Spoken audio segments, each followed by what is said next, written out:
క్రీస్తునందు ప్రియమైన వాళ్ళారా, శుభాలు. ఎలా ఉన్నారు? బాగున్నారా? నిన్నటి దినము ఎలా గడిచింది? ప్రభువుకు మహిమకరంగా జీవించారా? జీవించినట్లయితే ఆయనకు స్తుతులు. లేని ఎడల ఆయన మనల్ని క్షమించునుగాక. నేటి దిన ధ్యానాంశము మార్కు సువార్త 13వ అధ్యాయము 13వ వచనం. మార్కు సువార్త 13వ అధ్యాయము 13వ వచనం. నా నామము నిమిత్తము అందరి చేత మీరు ద్వేషింపబడుదురు, అంతం వరకు సహించువాడే రక్షణ పొందును. దేవుని వాక్యాన్ని మన వెనికిల్ల దీవించి ఆశీర్వదించునుగాక. చదవబడిన లేఖన భాగాన్ని పరిశీలన చేసుకుంటే, యేసు ప్రభువారు రెండవ రాకడ లేక ఆయన వచ్చే ముందు జరిగే విషయాలన్నిటి గురించి ప్రస్తావన చేస్తూ మనల్ని దాని కొరకు ఎలా సిద్ధపడాలో చెప్తున్నారు. అంతము వరకు సహించాలి. దేన్ని సహించాలి అని అంటే లోకాన్ని, లోకపు ద్వేషాన్ని. క్రైస్తవులు అంటేనే ద్వేషించే స్థితికి మనం వెళ్ళాం.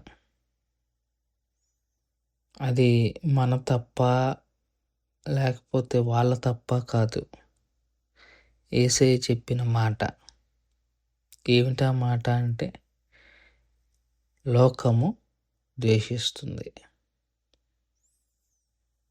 మనం లోక సంబంధులం కాదు కాబట్టి, లోక సంబంధమైన ఆచారాలు పద్ధతులు మనలో ఉండవు కాబట్టి, లోకాన్ని మనం ద్వేషిస్తూ ఉంటాం కాబట్టి ఖచ్చితంగా లోకము మనల్ని ద్వేషిస్తుంది. ఇప్పుడున్న పరిస్థితులు కానీ గమనించుకుంటే, క్రైస్తవ సంఘాలు కానీ క్రైస్తవ విశ్వాసులు కానీ క్షేమంగా ఉన్నారు అన్న మాటను మనం మర్చిపోవాలి. ఎందుకంటే భయంకరమైన పరిస్థితుల గుండా క్రైస్తవ లోకం వెళ్తుంది. భయంకరమైన స్థితిగతుల గుండా క్రైస్తవ లోకం వెళ్తుంది. ఈ భయంకరమైన స్థితిగతుల్లో నుంచి క్రైస్తవ లోకం ఎప్పుడు విడుదల పొందుతుంది అని అంటే, సమాధానం యేసయ్య చెప్పాడు. అంతము వరకు అంటే అంతం వచ్చే వరకు క్రైస్తవుల మీద కలిగే భయంకరమైన విపత్తులు, పరిస్థితులు ఆగవు. ఇది యేసయ్య మాట. అంతం వరకు దాన్ని మనం సహిస్తూనే ఉండాలి.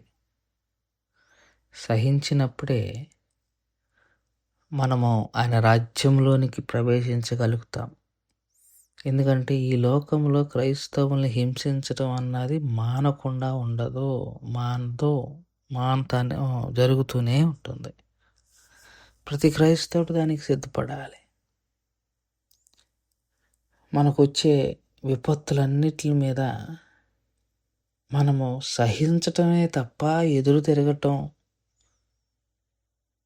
దాని మీద విప్లవం వర్ధిల్లాలి అన్నట్టుగా స్లోగన్లు చేయటం వలన ఎటువంటి ప్రయోజనం లేదు అన్న విషయాన్ని కూడా మనం గుర్తుపెట్టుకోవాలని ప్రభు పక్షంగా విజ్ఞప్తి చేస్తూ ఈ మాటలను ముగిస్తున్నా. దేవుడు దీవించునుగాక. మమ్మల్ని మిక్కిలిగా ప్రేమించిన మా ప్రియ పరలోకపు తండ్రి, మీ పాదాలకు స్తోత్రాలు. చెప్పబడిన వాక్యాన్ని బట్టి మీకు స్తోత్రాలు. విన్న వాక్యం మా హృదయంలో భద్రపరచుకొని వాక్యానుసారంగా జీవించగలిగిన కృపను దయచేయమని యేసుక్రీస్తు ప్రభువారి పుణ్యనామములో అడిగి వేడుకుంటున్నాం తండ్రి. ఆమేన్. God bless you.